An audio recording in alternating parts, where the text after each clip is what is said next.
ตลาดก่อนไปซื้อตลาดธาตุหลวงตลาดกลางคืนเลยเพื่อนเล่นกันว่าตลาดของกินซุปก็สั่งพอดีเดี๋ยวยังสิมาเลาะเบิ่งว่ามื้อนี้มีอะไรกินแน่รู้สึกว่าหิวดูสตรอเบอรี่กันสตรอเบอรี่อะไรนี่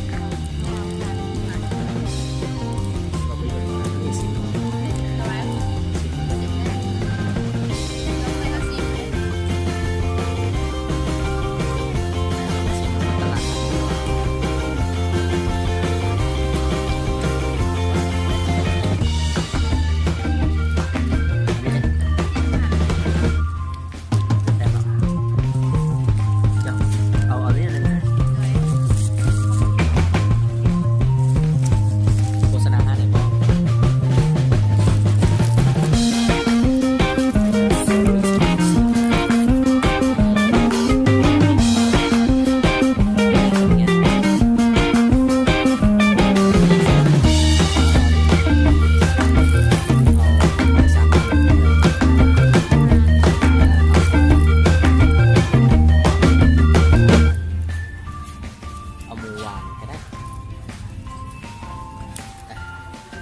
เดี๋ยวเขาจะไปย่างเลาะกันข้างในเบื้องหลังจากที่เมื่อกี้นี่เขาเข้ามาในหน้า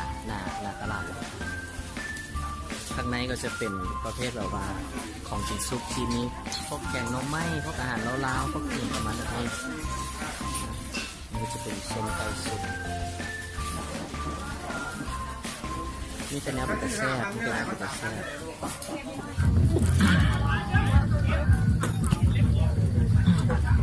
เมนูเอามื้อนี้หลังจากที่ไปตลาดมากินข้าว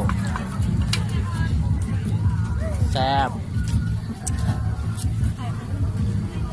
เดี๋ยววันหนึ่งเพิ่งเอ็นมาอันนี้เพิ่งเอ็นตำเจียว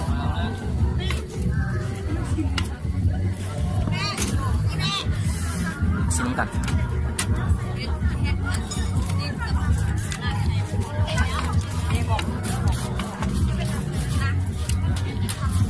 เดี๋ยวไปตรงนี้ตับบางพุงเนาะ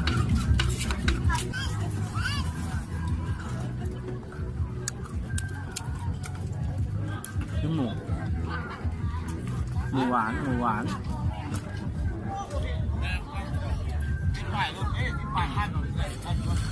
ทำให้ดูแซ่บ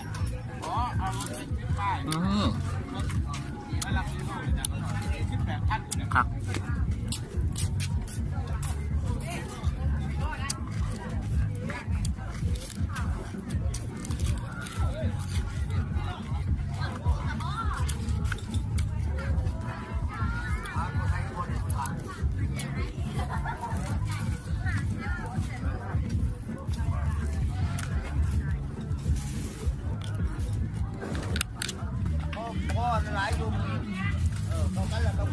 มันจะเป็นโซนเอิ้นว่าสาธารณะที่ให้เด็กน้อยมันเต้นแอโรบิกเต้นมาเที่ยวมาอย่างหลายๆอย่างโซนมันจะเป็นลักษณะแบบนี้เป็นตังน้อยๆนั่งกินลิ้นนะเพื่อว่า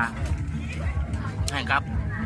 ผู้คนที่มาเที่ยวนี่เลิกเวียกเลิกงานเลิกเรียนมานั่งกินได้ราคาโปรแพงเป็นเอ็ด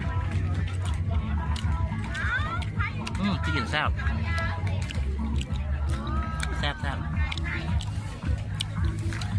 พี่เอ็นแบบออริจินอลบ่ปรุงอย่างเลยบ่ปรุงอย่างหลายเกินไปเดี๋ยวซ้ำดีกว่าตามมาหุ้งค่ะ